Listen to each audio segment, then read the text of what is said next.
Hare Krishna,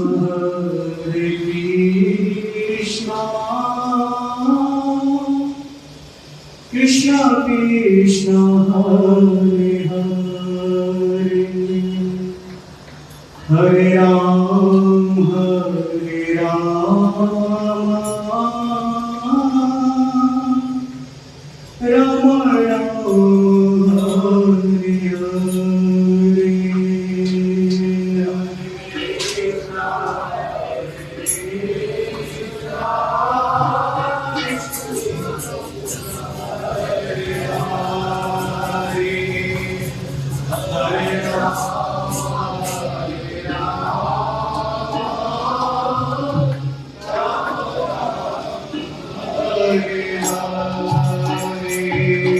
Hare Krishna, Krishna Krishna, Hare Hare, Hare Ram, Hare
Hare Hare Hare Rama Hare Rama Rama Rama Hare Hare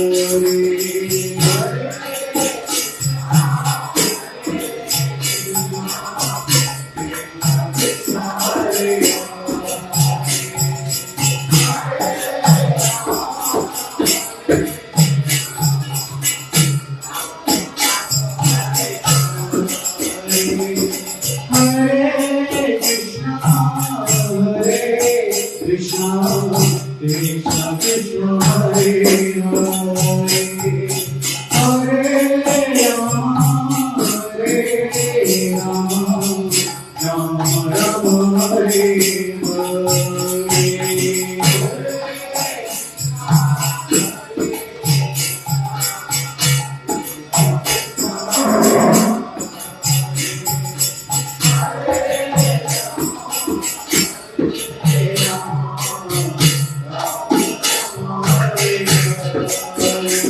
Oh, Hare Krishna, Krishna, Krishna, Hare Hare, Hare Rama, Hare Rama, Rama Hare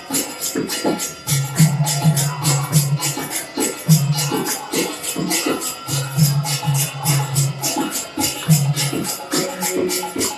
Hare Krishna, Krishna, Krishna, Hare Hare, Hare Rama, Hare Rama, Krishna, Krishna, Krishna, Hare Hare,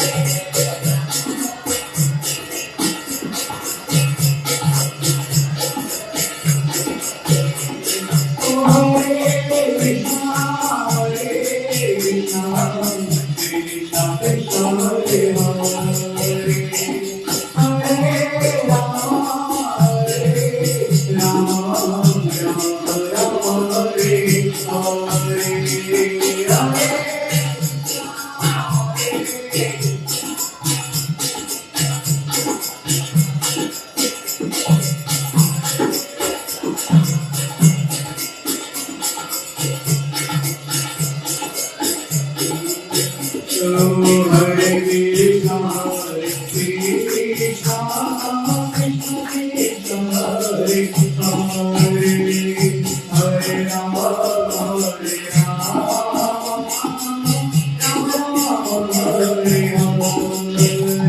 Rama, Hare Hare.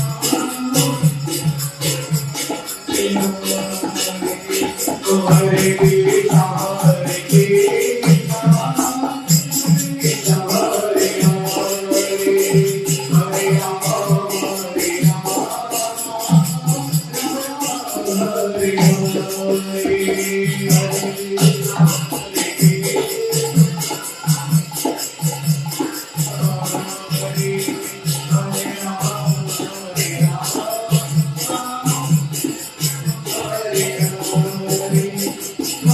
Krishna, Krishna, Krishna, Krishna, Hare Hare, Hare Rama, Hare Rama, Rama Hare Hare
live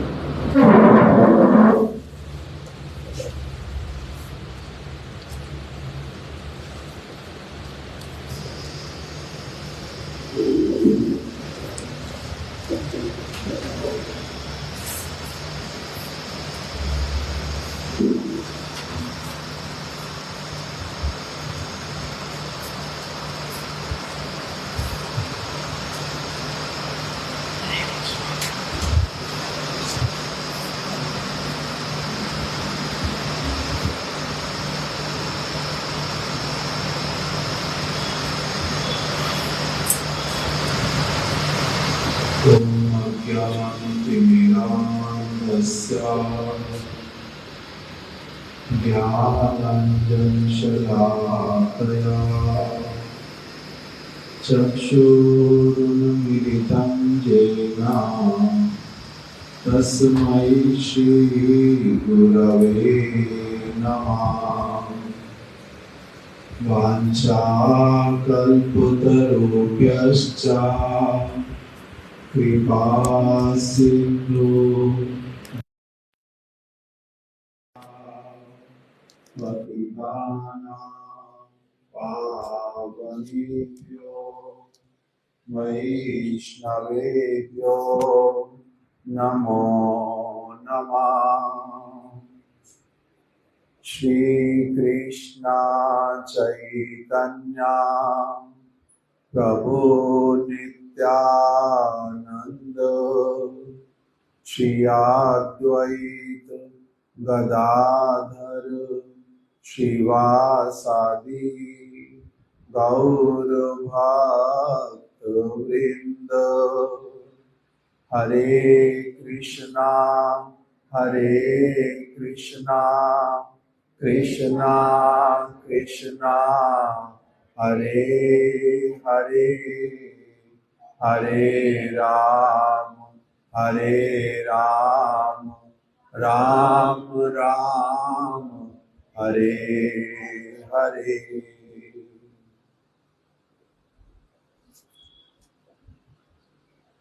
आज हम लोग हमारे गुरु वर्ग नित्य लीला प्रविष्ट ओम विष्णुपाद अष्टोत्तर शत श्रीमद् भक्ति सारंग गोस्वामी महाराज जी की कुछ जो महिमा उसको हम लोग श्रवण करेंगे। श्री चैतन्य महाप्रभु स्वयं भगवान श्री कृष्ण है और अपनी ही शुद्ध भक्ति का जीवों को शिक्षा देने के लिए श्री चैतन्य महाप्रभु के रूप में वो कृष्ण ही अवतरित हुए। श्री धाम मायापुर में उनका शुभ आविर्भाव हुआ और वहीं पर ही उन्होंने लगभग 22 वर्ष की आयु में दीक्षा ग्रहण की गया जी में श्री ईश्वरपुरी पाद जी से, और फिर श्रीधाम नवद्वीप में आकर के लगभग 1 वर्ष तक दिन जैसे ही छिपता रात्रि का प्रारंभ होता सारी रात्रि श्रीवास आंगन में वहां पर नित्य कीर्तन गान इत्यादि होने लगा। महाप्रभु ने परम भक्त बनने की लीला प्रकटित की। 24 वर्ष की आयु में संन्यास ग्रहण करके श्री चैतन्य महाप्रभु जगन्नाथपुरी में आ गए और पहले श्रीधाम नवद्वीप में उन्होंने कृष्ण भक्ति का अच्छी तरह से प्रचार किया, हरे कृष्ण महामंत्र का कीर्तन किया और नगर संकीर्तन इत्यादि के रूप में भी किया। जब फिर संन्यास ग्रहण कर लिया उसके बाद जगन्नाथपुरी पहुंचे। जहां कहीं पर भी जाते सब समय भगवान के नामों का कीर्तन करते, भगवान की वार्ता को छोड़ के, भागवत की वार्ता को छोड़ के किसी से कोई और वार्तालाप करते नहीं। जो भी उनके दर्शन करता दक्षिण भारत की ओर गए, रामेश्वरम तक, उत्तर भारत में आए इलाहाबाद, प्रयाग जिसको कहते हैं प्रयाग, काशी में, और इधर वृंदावन इत्यादि में, मथुरा में, सर्वत्र श्री चैतन्य महाप्रभु ने भ्रमण किया। उड़ीसा के कितने स्थानों पर, बंगाल में अनेक स्थानों पर, सर्वत्र उन्होंने कृष्ण भक्ति की सबको शिक्षा प्रदान की, प्रेरणा दी। इस प्रकार से बहुत सारा समय व्यतीत किया और उन्होंने सभी को इस प्रकार से उपदेश देते गए, हरेर नाम ऐव केवलम कलौ नास्त्यैव गतिरन्यथा। इस कलयुग में हरि नाम को छोड़ करके और कोई गति नहीं है, कोई गति नहीं है, कोई गति नहीं है। फिर उन्होंने सभी को कहा, देखो भाई, प्रभु कहे कहिलाम यही महामंत्र, मैंने तुम लोगों को ये महामंत्र कह करके सुना दिया है। यहाँ जपो गिया सबे करिया निर्बंध, बहुत अधिक प्रयत्न करके अपना समय अवश्य ही दे करके भगवान के इन नामों का कीर्तन करो, इससे तुम्हारा चित्त जो है वो शोधित हो जाएगा।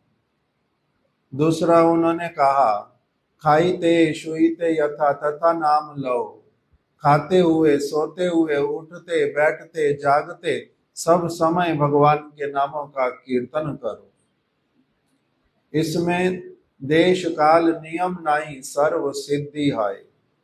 किस स्थान पर बैठ करके कर रहे हो, किस समय में कर रहे हो, पवित्र हो अपवित्र हो, सब अवस्थाओं में भगवान के नामों का कीर्तन करो।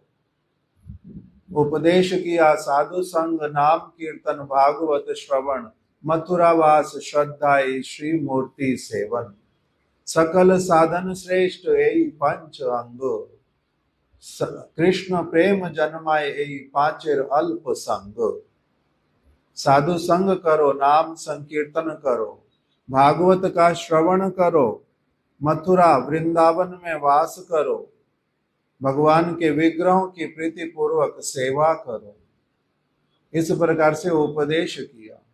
और उन्होंने एक और बात बोली कि साधु का जीवन ऐसे वाला जीवन जैसे वृक्ष का जीवन सबके परोपकार के लिए, उसी प्रकार से साधु का जीवन सब समय सबके परोपकार के लिए होगा। फिर उन्होंने कहा कि देखो, पृथ्वी ते आछे जतो नगर आदि ग्राम, सर्वत्र प्रचार होई बेक मोर नाम। उन्होंने एक भविष्यवाणी की, घोषणा की, पृथ्वी पर जितने भी नगर और ग्राम हैं सर्वत्र मेरे नामों का प्रचार होगा। पृथ्वी ते आछे जतो नगर आदि ग्राम, सर्वत्र प्रचार होई बेक मोर नाम। मेरे नामों का सब जगह पर प्रचार होगा। इस प्रकार से घोषणा की। और भक्तों को एक उपदेश दिया, भारत भूमि ते जन्म होइलो जार, जन्म सार्थक करी करो पर उपकार। जिस जिस का जन्म इस भारत भूमि में हुआ है, भारत भूमि बड़ी पुण्य भूमि है। इसमें मनुष्य जीवन को सार्थक करने के लिए बहुत सुयोग है। इसलिए भारत भूमि ते जन्म होइलो जार, जन्म सार्थक करो करी पर उपकार। अपने जन्म को सार्थक बनाओ, मनुष्य उचित जीवन जियो और दूसरों का उपकार करो। इस प्रकार से उपदेश किया। राधा और कृष्ण, कृष्ण स्वयं भगवान है, राधा जी उनकी पराशक्ति हैं। और उन्हीं के भक्तों की शरण लेकर के भगवान का भजन करो। उन्होंने स्वयं गुरु धारण करके लीला दिखलाई कि गुरु के बिना गति की प्राप्ति नहीं होती। गुरु का यदि सचमुच में कोई व्यक्ति शरण ना ले, उनका अनुगत्य ना करे, उनके वचन अनुरूप जीवन में ना चले, तब फिर उसको सदगति की प्राप्ति नहीं होती, भगवान नहीं मिलते। इस प्रकार से अनेक उपदेश उन्होंने दिए। और उस समय उनके बहुत सारे भक्त लोग हुए स्थान स्थान पर। नित्यानंद प्रभु, अद्वैताचार्य प्रभु, श्रीवास पंडित, चंद्रशेखर आचार्य, श्रीधर पंडित, नरसिंहानंद ब्रह्मचारी, गदाधर पंडित, हरिदास ठाकुर, शिला स्वरूप दामोदर गोस्वामी, ये सारे उनके भक्त बने बंगाल में, श्रीधाम मायापुर, नवद्वीप इत्यादि में। फिर जगन्नाथपुरी में जब पहुंचे, मार्ग में भी बड़े सारे भक्त बनते गए। मुकुंद दत्त उनके भक्त बने, शिवानंद सेन उनके भक्त बने, कवि कर्णपुर गोस्वामी। और जब जगन्नाथपुरी में पहुंचे तब भी वहां पर एक के बाद एक बहुत सारे भक्तों को शुद्ध कृष्ण की भक्ति की श्री चैतन्य महाप्रभु ने शिक्षा प्रदान की। सार्वभौम भट्टाचार्य जैसे व्यक्ति, महाराज प्रताप रुद्र, ये सभी लोग उनके भक्त होते गए। राय रामानंद प्रभु गवर्नर थे, वो उनके भक्त बने। रूप गोस्वामी, सनातन गोस्वामी, ये थे हुसैन शाह बादशाह के प्रधानमंत्री और अर्थ मंत्री। ये लोग भी भक्त बने। दक्षिण भारत में गए गोपाल भट्ट गोस्वामी, वेंकट भट्ट जी, प्रबोधानंद सरस्वती पाद। ब्रज में आए कृष्णदास राजपूत, सनोडिया ब्राह्मण इत्यादि से मिलन। स्थान स्थान पर उनके साथ में भक्तों का जो है मिलन होता गया। वल्लभाचार्य जी से प्रयाग में भेंट हुई। वल्लभाचार्य जी घर में लेकर के गए, इनके चरणों को धुलाया, चैतन्य महाप्रभु के चरण जल पान किया। इस प्रकार से श्री चैतन्य महाप्रभु ने शुद्ध भक्ति का जो है एक बहुत बड़ा आंदोलन जो है उस समय खड़ा कर दिया। स्थान स्थान पर भक्त लोग एकत्रित होकर के भागवत की कथा को सुनना, गीता की कथा को सुनना, पढ़ना, हरि नाम संकीर्तन करना, राधा रानी और ब्रज की गोपियों की क्या महिमा है उसको गान करना, उसके विषय में समझना ठीक से। ये सारा कुछ ब्रज की महिमा प्रकटित हो उठी, ब्रज को उन्होंने प्रकाशित करवाया। सारे काम श्री चैतन्य महाप्रभु के दिशा निर्देश में होने लगे। बहुत पुराने पुराने ग्रंथों से गोपियों की महिमा को, ब्रज की महिमा को, कृष्ण की महिमा को उन्होंने प्रकटित करवाया। धाम की क्या महिमा है, ऐसे करके सर्वत्र उन्होंने प्रचार करवाया। वृंदावन में गोपीनाथ, गोविंद देव, मदन मोहन मंदिर जो हैं उनके भक्तों ने प्रकटित किए। रूप गोस्वामी, सनातन गोस्वामी इत्यादि ने बहुत सारे ग्रंथों को लिखा, लीला स्थलियों को प्रकटित किया। चैतन्य महाप्रभु ने ये सारे काम करवाए। हरिदास ठाकुर से दिन रात हरि नाम करने का आदर्श स्थापित करवाया। इन लोगों, रूप गोस्वामी, सनातन गोस्वामी, रघुनाथ दास गोस्वामी से उन्होंने शिक्षा दिलाई कि बड़े बड़े पद, बहुत अधिक धन इत्यादि ये सारा का सारा एक व्यक्ति के जीवन में फीका पड़ जाता है यदि उसको सचमुच में साधु के संग की, भगवान की भक्ति की लगन लग पड़े। ये सारा कुछ वहां पर महाप्रभु ने अपनी लीला में प्रकटित किया।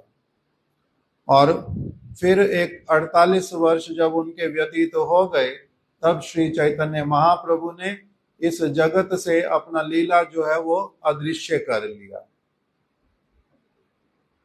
उसके बाद में फिर क्रम करते करते वही की वही शुद्ध भक्ति की बातें, इस जगत का ये स्वभाव है। हमारे गुरुदेव इस चीज को वर्णन करते थे। यहाँ पर जितनी भी अच्छी से अच्छी वस्तु लेकर के आते हैं, भगवान लेकर के आते हैं, उनके परिकर लेकर के आते हैं, अधिक समय तक वो टिकती नहीं है। फिर से उसमें कुछ ना कुछ और चीजें आकर के उत्पन्न हो जाती हैं। इसीलिए शिला भक्ति विनोद ठाकुर जी का समय आते आते लगभग 300 साढ़े 300 वर्ष के पश्चात महाप्रभु आए। बहुत अच्छी तरह से शुद्ध भक्ति को उन्होंने स्थान स्थान पर प्रचारित किया, भक्तों को भेजा, बहुत कुछ करवाया। फिर भक्ति विनोद ठाकुर जी जब आए तब उस समय चैतन्य महाप्रभु का जो धर्म था वो केवल कैसे वाला बन करके रह गया कि कुछ लोग केवल मात्र यही महामंत्र करते हैं, केवल किस लिए कि लोगों के घरों में जाएंगे, करताल बजाएंगे, महामंत्र बोलेंगे, भिक्षा मिलेगी, वो अपने घर चले जाएंगे, इस तरह से जीवन यापन करेंगे, उसी के लिए रह गया। वृंदावन के मंदिर जो हैं, जो चैतन्य महाप्रभु के भक्तों ने कितना प्रयास से आनंद पूर्वक जो प्रकटित किए थे, वो सारे मंदिर भी अलग अलग कारणों से ऐसे वाले हो गए जैसे कोई संसार चलाने वाले गृहस्थी लोगों के अड्डे बन गए। उस प्रकार से हो गया। जो शुद्ध भक्ति के सिद्धांत थे वो सारे गुम गए। शुद्ध भक्ति की वार्ता अधिक होती नहीं, लोगों को केवल पाठ सुनाते, श्राद्ध कैसे करना, उसमें क्या क्या दान करना, क्या क्या चीजें दान में देनी चाहिए। कैसे पुत्र प्राप्ति होती है, मंत्र कैसे हम तुम्हें पढ़ करके सुनाते हैं। तुम्हारा व्यापार कैसे अच्छा चलेगा, उसके लिए तुम्हारे को ताबीज बना करके देते हैं। अलग अलग प्रकार की इस प्रकार की चीजें आती जाती और शुद्ध भक्ति सारी बीच में गायब हो जाती। यही चीज जब शिला भक्ति विनोद ठाकुर जी ने देखी, श्री प्रभुपाद भक्ति सिद्धांत सरस्वती ठाकुर ने देखी, तब उन्होंने अपने कंधे के ऊपर बोझ लिया अपनी आप से स्वेच्छा पूर्वक कि हम लोग शुद्ध भक्ति जो चैतन्य महाप्रभु ने शिक्षा दिया था उसी को ही हम पालन करेंगे और उसी की सब लोगों को शिक्षा प्रदान करेंगे। जो लोग धर्म के नाम पर गड़बड़ियां करते हैं, जो लोग धर्म को केवल व्यवसाय बना करके जिन्होंने रख दिया है, जिन्होंने धर्म को व्यवसाय बना करके रख दिया है, हम इन लोगों के लिए क्या करेंगे, इनकी जो सारी सच्चाई है वो सब लोगों को बतलाएंगे। ये लोग भगवान का भजन नहीं कर रहे, कुछ और ही कर रहे हैं। इस प्रकार का सारा देख करके प्रभुपाद भक्ति सिद्धांत सरस्वती ठाकुर ने और भक्ति विनोद ठाकुर जी ने, भक्ति विनोद ठाकुर जी ने ग्रंथ लिखे, शुद्ध भक्ति की बातों को बतलाया, स्थान स्थान पर लोगों के पास में वो ग्रंथ भेजे, पत्रिकाएं भेजी। प्रभुपाद भक्ति सिद्धांत सरस्वती ठाकुर, इन्होंने क्या किया, इन्होंने सभाएं की, मंदिर बनवाए, ब्रह्मचारियों को प्रस्तुत किया, लोगों को उनको ट्रेनिंग देने लगे कि कैसे कम से कम कुछ लोग तो ऐसे वाले निकलो जो शुद्ध भक्ति का पालन करेंगे, जिनको जगत का कोई स्वार्थ नहीं होगा, जो भगवान की सेवा के लिए जीवन यापन करेंगे। ऐसे वाले कुछ लोग तो एकत्रित हो जाओ। इससे हम क्या करेंगे, जो शुद्ध भक्ति की वार्ता उसको जगत में बचा करके रखेंगे।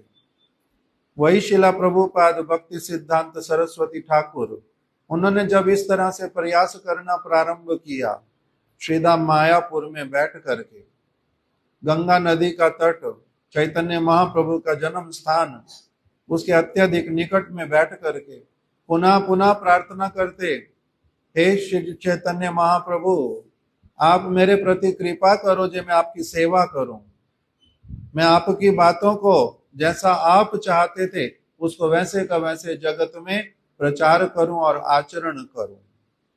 इस प्रकार से सब समय हरि नाम करते और शुद्ध कथाएं बोलते। उन्होंने सब जगह पर यह प्रचारित किया कि जो व्यक्ति मंत्र का व्यवसाय करता है, शिष्य बनाता है केवल इसलिए जो मेरा घर गृहस्थी जो है अच्छे से चलेगी, उसका उन्होंने विरोध किया। जो मंत्र देगा केवल इसलिए कि इससे अब सारा जीवन मेरे को मेरे शिष्य खाने पीने की चीजें रहने की दे देंगे, इस प्रकार के लोगों का उन्होंने विरोध किया। विग्रह को दिखला करके जो लोगों को क्या करेंगे, विग्रह के नाम पर लोगों से पैसा इकट्ठा करेंगे और उससे अपना इंद्रिय तर्पण करेंगे, मौज मस्ती करेंगे। ऐसी चीजों का प्रभुपाद जी ने खंडन किया बहुत अधिक, कि भागवत को बेचना नहीं, भागवत करके पैसे कमाई करना नहीं। भागवत हो, भगवान का विग्रह हो अथवा मंत्र इत्यादि हो, ये क्रय विक्रय की वस्तु नहीं है, ये भगवान की सेवा की वस्तु है। इस प्रकार से उन्होंने सर्वत्र प्रचार किया। उसी में उनके शिष्य एक बने जिनका नाम शिला भक्ति सारंग गोस्वामी महाराज, जिनकी आज शुभ तिरोभाव तिथि है। ये सबसे पहले श्रीधाम मायापुर में आए थे। हमारे परम गुरुदेव शिला भक्ति प्रज्ञान केशव गोस्वामी महाराज जी से सबसे पहले भेंट हुई थी। मायापुर में पहुंचे थे अपने एक मित्र के साथ में। इनका ये जॉब था उस समय रेलवे में जॉब करते थे। मायापुर के दर्शन करने आए थे।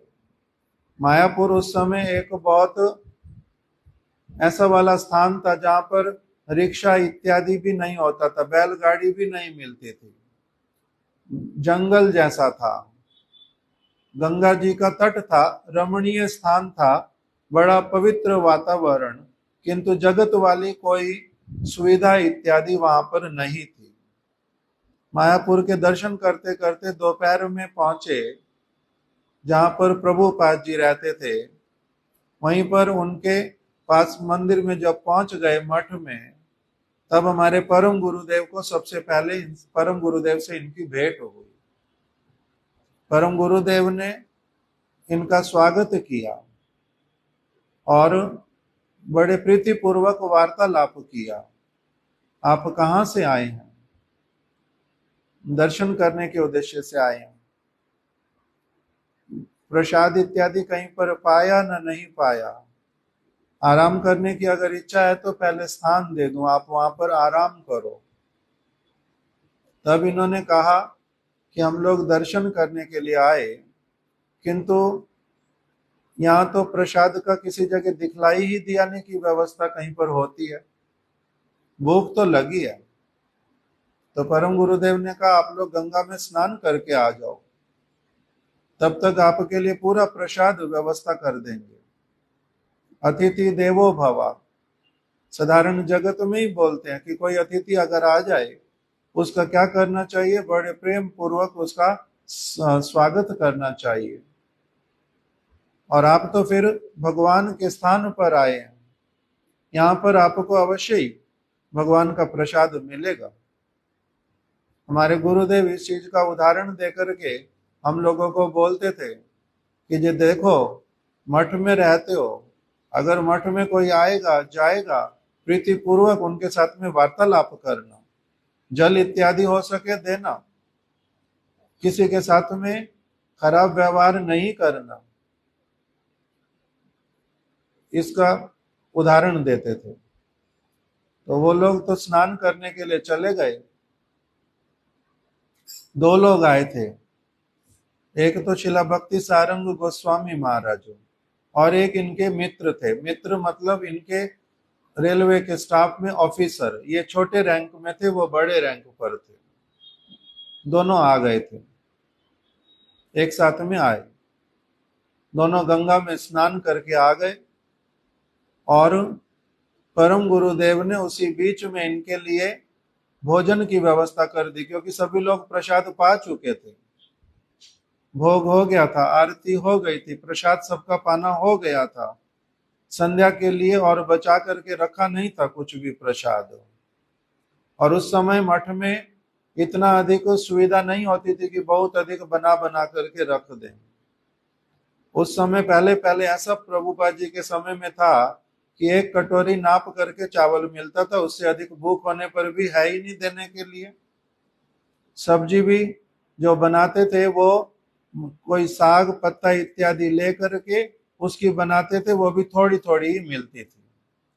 खाने के लिए सबका मिट्टी में जमीन के ऊपर ही, उसमें एक सबका अलग अलग एक कटोरी जैसा थोड़ा सा उससे बड़ा गड्ढा खोद देते थे, उसी में रोज लीप देते थे। उसी में भोजन करना पड़ता था, बाद में उसको धो करके छोड़ देना पड़ता था। क्यों? क्योंकि प्रभुपाद जी ने उस तरह का जीवन कभी अपनाया ही नहीं था जिसमें कि कोई भी जगत की सुख सुविधा इत्यादि हो। सादा जीवन था, बहुत अधिक भजन करने में व्यस्त रहते थे। एक एक करके जब भक्त लोग आने लगे, तब जैसे जैसे साधारण व्यवस्था होती उसी तरह का होता था। कोई एक भक्त थे, उनको वो थे पहलवान जैसे, तो जब उनको प्रसाद देते तो वो कहते और दे दो, तो कहते और मिलेगा नहीं, जितना दे रहे हैं इतना ही मिलेगा। तो बोलते हैं कि ये देना मेरे लिए जीरे के बराबर है, ये भी नहीं दो तो भी चलेगा, फिर तो भी लेते नहीं थे। तो इस प्रकार का अवस्था था। तो उसी में ही, किंतु जब ये लोग आए तब परम गुरुदेव, क्योंकि वो थे मठ के रक्षक, मठ के इंचार्ज, तो इसलिए वो दूसरे लोग जब आते हैं उनके लिए किस प्रकार से सुविधा करके रखनी होती है, अलग से संभाल करके रखते थे चीजों को। तो जब ये लोग आए तब परम गुरुदेव ने इनको तो भेज दिया गंगा स्नान करने के लिए, और स्वयं क्या किया, साथ ही साथ में रसोई बनानी प्रारंभ कर दी। बड़े एक्सपर्ट थे परम गुरुदेव उस तरह से रसोई बनाने में। पानी गर्म करने के लिए रख दिया, सबसे पहले चावल धो करके रख दिए, गर्म पानी में आलू फटाफट छील करके डाल दिए, उसी में ही एक बहुत पतले कपड़े में दाल जो है मूंग की, उसको बांध करके उसी पानी में छोड़ दिया, और उसी पानी में ही दाल भी बन जाएगी, उसी पानी में आलू भी उबल जाएगा, उसी में चावल भी डाल दिए। इसी तरह से करके एक दो चीजें और भक्तों को अपने साथ में लेकर के रसोई बना दी। ये लोग जब आए, चावल अलग कर दिए, उसमें से आलू उबले हुए निकाल करके अलग से उसको बना दिया, तड़का लगा दिया, और दाल को भी उसी तरह से अलग से कपड़े में से खोल के फिर तड़का लगा दिया। बंगाल में अभी भी ऐसे करते हैं भक्त लोग, हमारी तरह नहीं बनाते, टाइम बहुत लगा करके दाल अलग बनाएंगे, आलू अलग बनाएंगे, चावल अलग बनाएंगे, ऐसा करते नहीं, जल्दी जल्दी करके उसमें एक साथ में सारा हो जाता है। तो वही शिला सारंग गोस्वामी महाराज जी को और उनके साथ में जो मित्र आए थे, उन दोनों को अच्छे से प्रसाद पवा दिया। वो लोग बड़े संतुष्ट हुए, ये आपसे हमारी कोई अधिक जान पहचान नहीं, कुछ भी नहीं, किंतु मंदिर में आए हैं, तब भी मंदिर में भी आपके जैसे सभ्य लोग रहते हैं, इतना प्रीति पूर्वक बात करने वाले, और ऐसे लगता है जैसे बहुत आप सभ्य घर से हैं, पढ़े लिखे हैं, अच्छे संस्कार वाले हैं, आप लोग इस प्रकार से आश्रम में रहते हैं, बड़े प्रभावित तो हुए। अभी प्रसाद इत्यादि पा लिया, कुछ समय तक भगवान की वार्तालाप की, और उसके बाद में प्रभुपाद जी के दर्शन का समय आया। तब हमारे परम गुरुदेव इनको लेकर के गए, जो देखो हमारे गुरु महाराज जी यहीं पर ही हैं, वो संध्या के समय में भगवान की कथा करते हैं, आप चलो कथा बैठ करके सुनो, अगर जाना तो उसके बाद में जाना।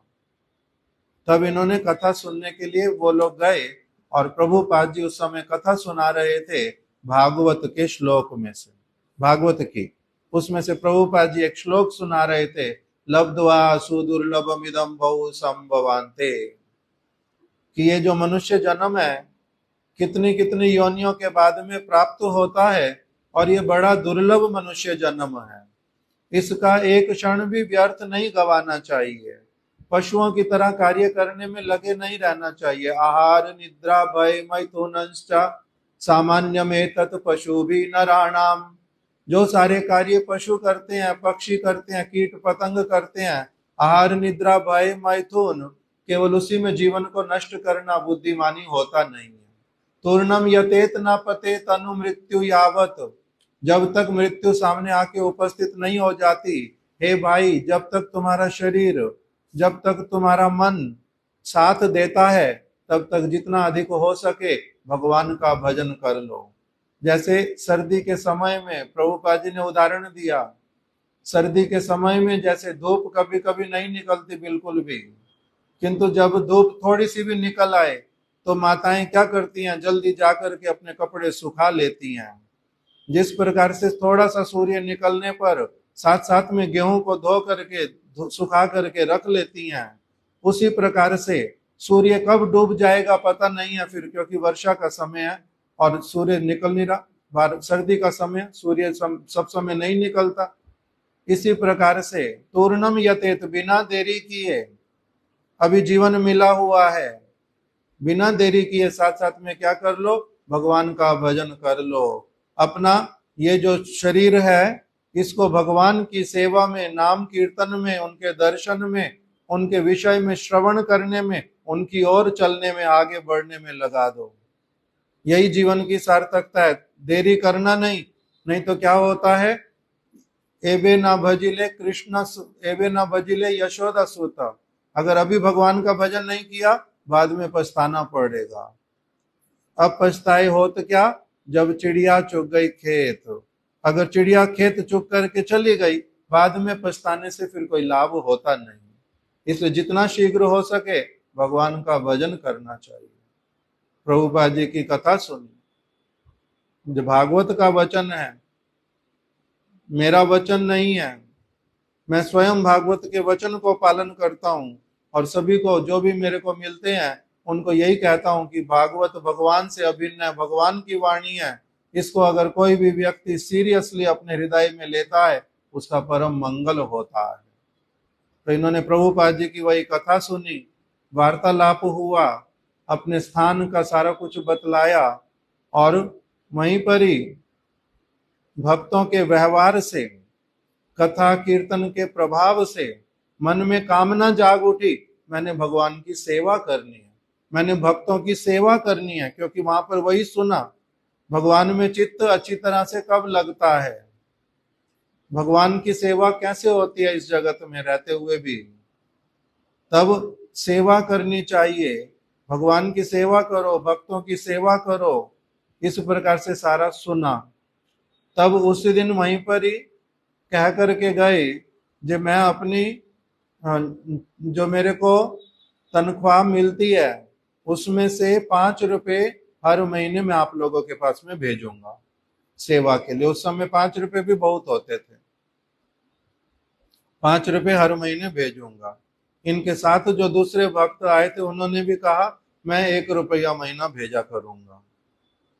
इनका नाम अतुल चंद्र बंदोपाध्याय, बहुत बड़े आदरणीय परिवार से, बहुत बड़ा ब्राह्मण परिवार था इनका।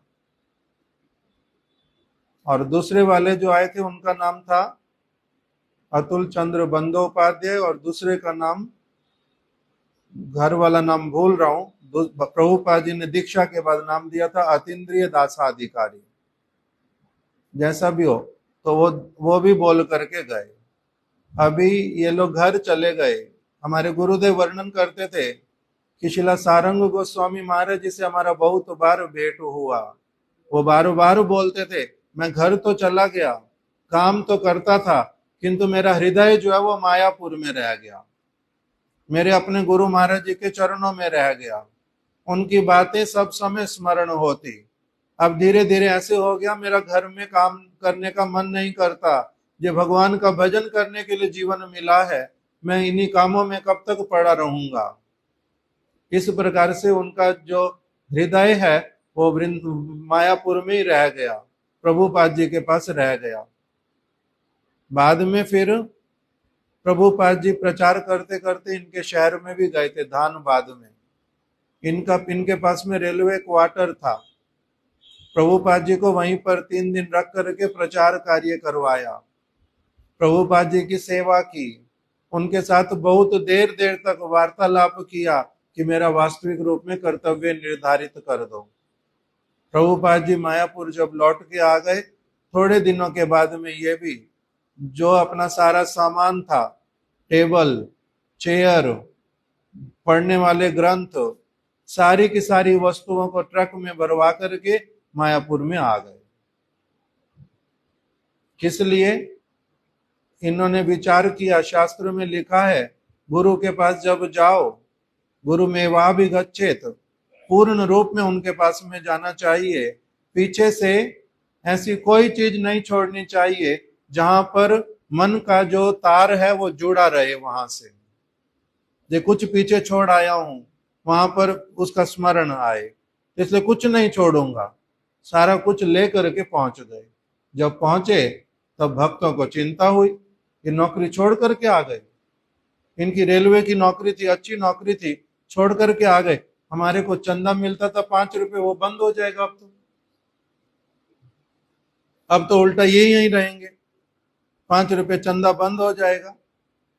तो वो इनको कहने लगे कि ऐसे एकदम से क्यों छोड़ के आ गए सारा कुछ, धीरे धीरे करके छोड़ना चाहिए, हो सकता है आपका मन ना लगे फिर जाना पड़े, इसलिए अभी भी सोच लो, विचार लो। इन्होंने कहा मैं अच्छे से सोच विचार के आया हूं भाई। किसी सरल व्यक्ति के मुख से सुन भी लिया कि सारे चिंतित हैं कि आपके 5 रुपए नहीं आएंगे, अब हमारे को चिंता पड़ रही है। तो इन्होंने उत्तर दिया इसीलिए मैं यहाँ पर आया हूं, सिर्फ 5 रुपए दे करके मैं संतुष्ट नहीं हूं। मैं अगर केवल काम करता रहूंगा तो केवल 5 रुपए ही दे पाऊंगा, मगर यहाँ रह करके दिन रात मैं आप लोगों की सेवा करूंगा, बहुत अधिक चीजें लेकर के आऊंगा। इस प्रकार से उन्होंने कहा कि भगवान की सेवा मेरे को सब जगह मिल जाती है, कहीं पर भी रहूं भगवान की सेवा मिलेगी। किंतु प्रभुपाद जी जैसे भक्तों की, आपके जैसे भक्तों की, जो उनके अनुसार चलना चाहते हो, शुद्ध जीवन जीते हो, अपने लिए जीते ही नहीं हो अब आप, आप केवल भगवान की सेवा के लिए जीते हो। आपके जैसे लोगों की मैं सेवा करूंगा। आपकी सेवा सब जगह मिलती नहीं, इसलिए यहां पर रह करके सेवा करूंगा, इसलिए यहां पर आ गया हूं। तो इसलिए वहां पर आकर के रहने लग गए। बड़े बड़े लोगों के साथ इनकी जान पहचान थी, कोट पैंट पहन करके जाते थे। प्रभुपाद जी को बोलते थे अपने, आप मेरे को सिर्फ जो आपको लगे कि मठ में जिसका कोई भी सेवा नहीं है, आपके किसी भी काम में नहीं आएगा, केवल उन लोगों को मेरे को दे दो। चार पांच छोटे बच्चों को अपने साथ में ले लेते और उनको पहले से रास्ते में समझा देते कि मैं जो कहूंगा वही करना, संकोच करना नहीं। किसी भी घर में जाते या दुकान पर जाते, वो लोग बैठने के लिए स्थान देते तो ये छोटे बच्चों को कहते, ये लोग बाल ब्रह्मचारी, गुरु का चरण आश्रय किया है, भगवान का भजन करते हैं। इनके सामने मैं ऊपर बैठूंगा, आयु बड़ी हुई तो क्या हुआ, आयु बड़ी होने से कुछ होता नहीं है। ये लोग भगवान का भजन करते हैं। मेरा अभ्यास बहुत खराब, घर में रहता था, मैं भोगी था, इसलिए मेरा ऊंचा बैठने का अधिकार नहीं इनके सामने। इनको ऊपर बिठाओ, इनको ऊपर बिठाओ, मैं नीचे बैठूंगा। वो तो कहते, अतुल बाबू आप नीचे बैठोगे, आप इतने बड़े ब्राह्मण, कितना आपका सम्मान समाज में। नहीं नहीं नहीं, साधुओं के सामने नीचे ही बैठना, चरणों में। तो नीचे बैठते थे। मैं आया हूं आप लोगों के पास में यही प्रार्थना करने, इन लोगों की सेवा करो, इनकी सेवा के लिए मेरे को वस्तुएं दो। एक एक करके उस समय से प्रभुपाद जी के मठ का जो अवस्था है वो बदलने लगा। तब ये प्रभुपाद जी इनको कहते थे कि मैं कभी कभी देखता था कैसे हमारे यहाँ पर लोग रहते हैं, इनके पास में खाने का और वस्तुओं का ठीक से व्यवस्था नहीं है। मैं सोचता था कि मेरे को करना क्या चाहिए, किंतु आप अपनी आप आकर के इस प्रकार की सारी सुविधा करते हो जिससे कि सारे भक्तों को अच्छे से भगवान का प्रसाद मिलता है, जो वस्तुओं की आवश्यकता सेवा के लिए वो मिलती हैं। इसलिए मेरा हृदय आपके प्रति बड़ा ही आनंदित होता है आपको देख कर। तो इस प्रकार से इन्होंने सेवाएं करनी प्रारंभ की। किसी किसी के घर पर जाते थे प्रचार करने। कलकत्ता में कोई व्यक्ति अगर कहता कि हमारा जो है भगवान में विश्वास नहीं है, तो कहते इसीलिए तो तुम्हारे पास आया हूं। जिसका विश्वास होता है वो हमारे पास आते हैं, और जिनका विश्वास नहीं होता हम उनके पास जाते हैं कि उनका विश्वास जन्म दिलवाना है, उत्पन्न करवाना है। तभी तो तुम्हारे पास आए हैं, जो भगवान के प्रति तुम्हारा विश्वास उत्पन्न करवाएंगे। कैसे नहीं होगा भगवान के प्रति विश्वास? बैठ करके आराम से वार्तालाप करो। उनका भगवान के प्रति विश्वास उत्पन्न करवाते थे।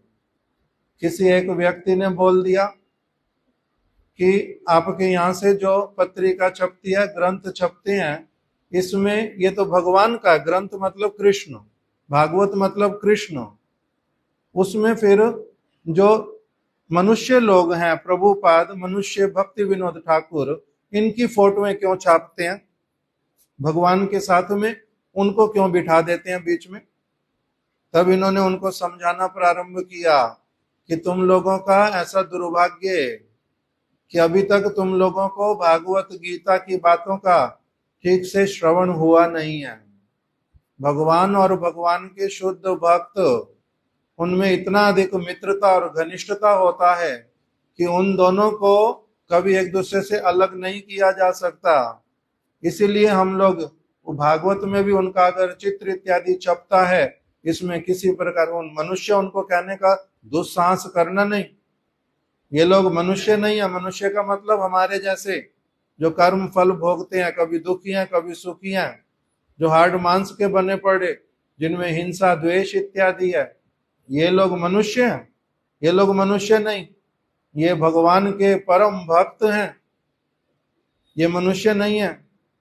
भगवान इनके साथ में बड़े घनिष्ठ रूप में संबंधित हैं, इसलिए इनको मनुष्य कहना नहीं और ऐसे वाला दोष करना नहीं कह करके इस प्रकार से लोगों को उपदेश देते थे। प्रभुपाद जी के और कोई शिष्य कभी कभी उत्तर नहीं दे पाते थे, ये उत्तर देते थे शुद्ध भक्ति वाला। तो इसलिए प्रभुपाद जी कहते थे इनके बारे में कि श्री चैतन्य महाप्रभु ने हमारी तरफ से बोलने के लिए इनको भेज दिया। ये हमारी तरफ हमारे गुण देख करके, हमारी हृदय की भावना को देख करके, समझ करके हमारा पक्ष रख देते हैं। नहीं तो साधारण जगत में लोग कैसे होते हैं, अगर कोई किसी की निंदा करता है उसके साथ मिल जाते हैं निंदा करने के लिए, कोई किसी की तरफ से बोलता नहीं है, किंतु ये हमारी तरफ से बोलते हैं हमारी बात को समझ करके। इसलिए महाप्रभु ने इनको भेज दिया हमारे लिए। इस प्रकार से बोलते थे। प्रभुपाद जी मत ब्रज में आए, प्रभुपाद जी सबको दीक्षा देते थे, चाहे कोई चमार कुल का हो, चाहे कोई सुनार हो, चाहे कोई लोहार हो, या कोई ब्राह्मण हो, क्षत्रिय हो, कोई भी क्यों ना हो, अगर कोई कहता है कि मैं भगवान का भजन करूंगा, कोई अगर अपना आहार विहार शुद्ध कर लेता है, मांस मदिरा छोड़ देता है, प्याज लहसुन छोड़ देता है, मांस नहीं खाएगा, भगवान का नाम कीर्तन करेगा, तो प्रभुपाद जी सभी को अपना लेते थे कि तुमको मैं अपनाने के लिए प्रस्तुत हूं, मैं तुम्हारा हूं, तुम लोग भगवान का भजन करो, निश्चिंत होकर के करो, तुम और हमारे में कोई अंतर नहीं है। इसलिए सभी को एक साथ बैठ करके कीर्तन करवाते थे, कथा करवाते थे, प्रसाद एक साथ में सभी पाएंगे। उस समय साधारण लोगों में विचार था ब्राह्मण केवल ब्राह्मणों के साथ में बैठ के खाएंगे, दूसरे को अपने साथ में बैठने भी नहीं देंगे, उनके हाथ का स्पर्श किया हुआ पानी भी नहीं पिएंगे, उनके साथ कहीं जाएंगे भी नहीं। किंतु प्रभुपाद जी ने इस चीज को कभी माना नहीं कि जो जो लोग भगवान का भजन करेंगे वो सभी क्या हैं, पवित्र हैं, सभी एक साथ में बैठेंगे। तो इसलिए जब वृंदावन में आए प्रभुपाद जी, वहां पर उस समय बांके बिहारी मंदिर, उसके एक जो प्रधान थे उनका नाम यहाँ पर लिखा हुआ ग्रंथ में, मेरे को स्मरण था किंतु अभी भूल गया हूं।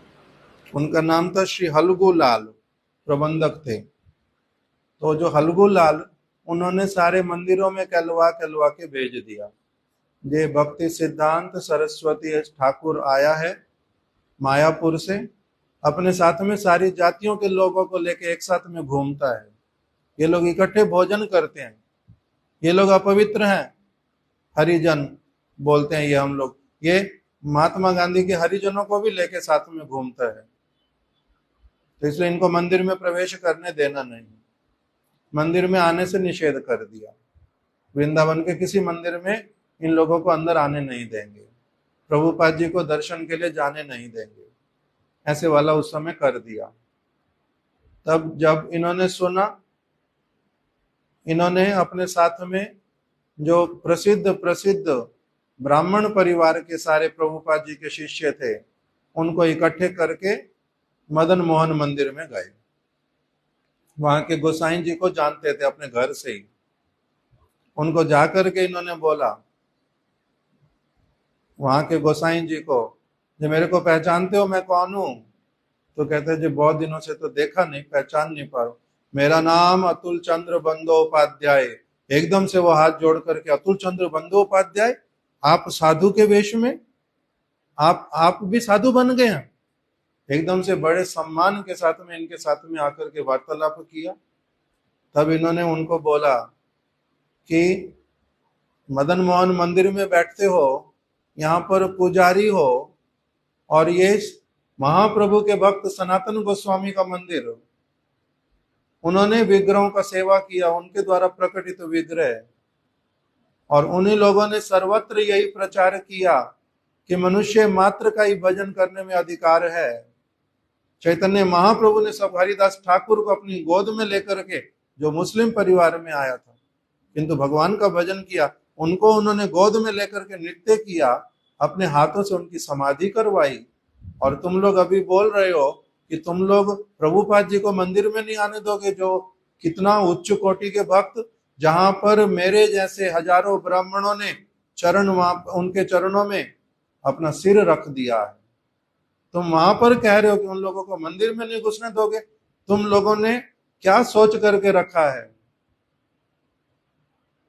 अगर मैंने कुछ ब्राह्मणों को बुलाया अपने साथ में बंगाल से, तब तुम लोगों की क्या वो अवस्था करेंगे, पता है? तो ये बात हो तो बड़ा लज्जित हुआ, और इन्होंने कहा अगर मन में सच में खेद है तो साथ में चलो, मृदंग उठाओ, अपने परिवार के लोगों को लो, स्वागत करके आदर करके प्रभुपाद जी को लेकर के आओ, नहीं तो तुम लोगों का अपराध होगा बहुत बड़ा। इस तरह से करके उनको लाला बाबू मंदिर में लेकर के गए, जहां प्रभुपाद जी रुके हुए थे, चरणों में प्रणाम करवाया, प्रार्थना करवाई, स्वागत करके प्रभुपाद जी को मदन मोहन मंदिर में फिर लेकर के गए। फिर वही मदन मोहन के गोसाई फिर गोविंद मंदिर, गोपीनाथ जी, राधा रमन, दामोदर जी, सभी जगह पर वही अपने साथ में ले लेकर के गए, और सब लोगों को कहा मैं लाया हूं ना इनको, उस प्रकार से। नहीं तो पहले उन्होंने द्वार बंद कर दिए थे कि अंदर आने नहीं देंगे, इस प्रकार का एक समय था। और अभी का क्या समय है? अभी वो लोग उल्टा सब लोग चाहते हैं जो गौड़िया मठों के लोग, इस्कॉन के लोग हमारे यहाँ पर आए। किस लिए? क्योंकि प्रभुपाद जी ने और इनके ये जो भक्त लोग हैं, इन्होंने बड़ा परिश्रम किया उस समय, अलग अलग प्रकार से कितने ही स्थानों पर मोर्चे पर खड़े हुए, और इन्होंने सारी चीजें संभाली। जो महाप्रभु की इच्छा थी, पृथ्वी ते आछे जत नगर आदि ग्राम, वही प्रभुपाद जी ने इन लोगों से करवाया, स्वयं भी किया। इनको प्रभुपाद जी ने विदेशों में प्रचार करने के लिए भेजा, इनका टाइटल दे करके भेजा। इनको टाइटल क्या दिया था? इनको टाइटल दिया मिशनरी इंचार्ज। गौड़िया मठ एक मिशन है। मिशन का मतलब जो केवल देता है, जो जगत के किसी व्यक्ति से कुछ लेने की कामना नहीं करता, ये मिशनरी इंचार्ज है। इस प्रकार से इनको वहां पर भेजा था। वहां पर जाकर के इन्होंने वहां की महारानी के साथ में एक सभा की थी, और उनको समझाया था जो क्रिश्चियनिटी है उसमें और हम लोगों में क्या अंतर है, क्या समानताएं हैं। ये हमारे गुरुदेव सारा हम लोगों को सुनाते थे। हमारे महाराज जी बताते थे कि इन्होंने एक जगह मंदिर बनाया, जब 8 बज गए, समय बहुत हो जाता,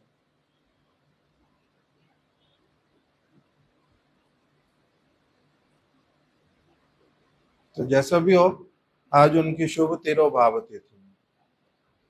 उन लोगों ने बड़ी सेवाएं की हैं, इनका बड़ा पवित्र चरित्र है। इमली तला वृंदावन में इन्होंने वो स्थान संग्रह किया, वहां पर सारे सुअर पड़े रहते थे, बहुत गंदगी होती थी।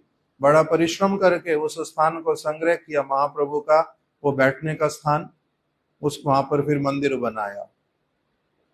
दूसरा, जब मायापुर में इन्होंने मंदिर बनाया, इनकी इच्छा नहीं थी, कलेक्शन बहुत अधिक करते थे।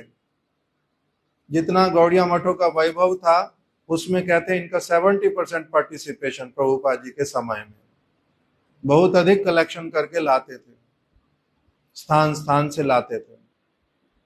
इसलिए इनको बोलते थे नंबर 1 कलेक्टर गौड़िया मठ के।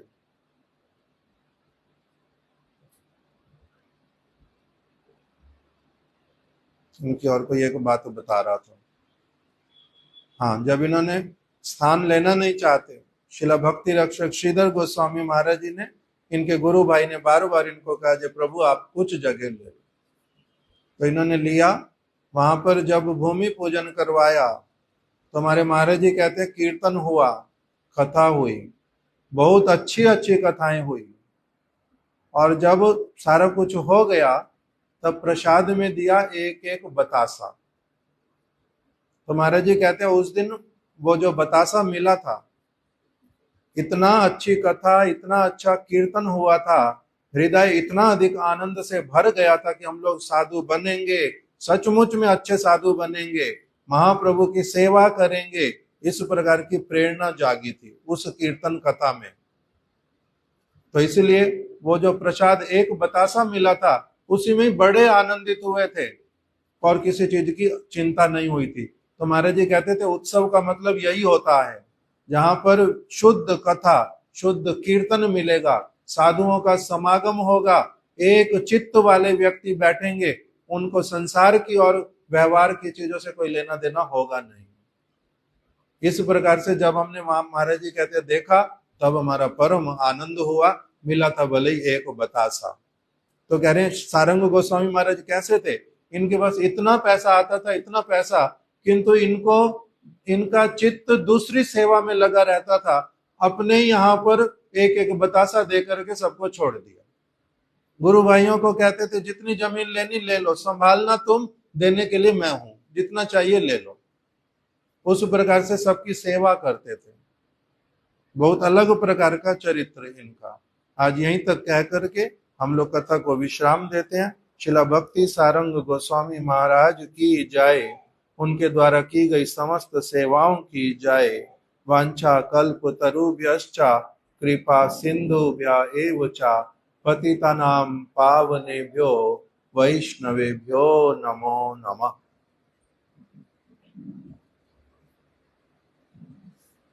चलो आरती कर दो जल्दी जल्दी, आरती करो। हाँ भोग लगा दिया ना, हम लोग पीछे प्रसाद दे देंगे, जिनको जल्दी जाने वाला हो सभी हम लोगों से प्लेट में अपना प्रसाद लेकर के चले जाएंगे। इधर भक्त लोग आरती कर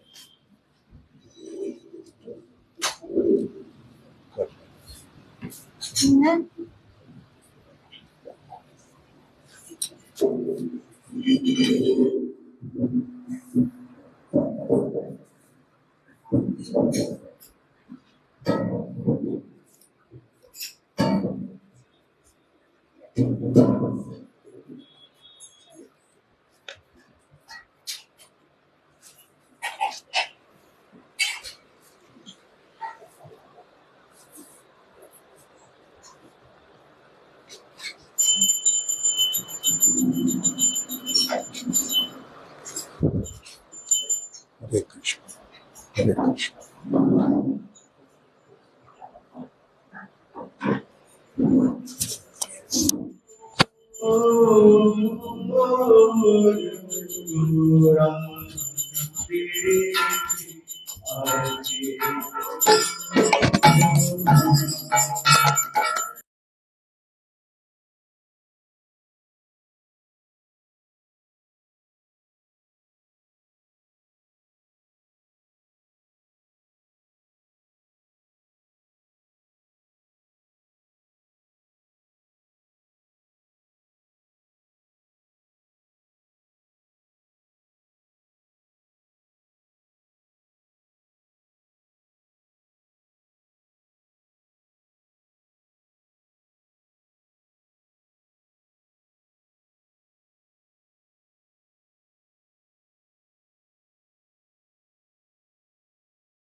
Freedom.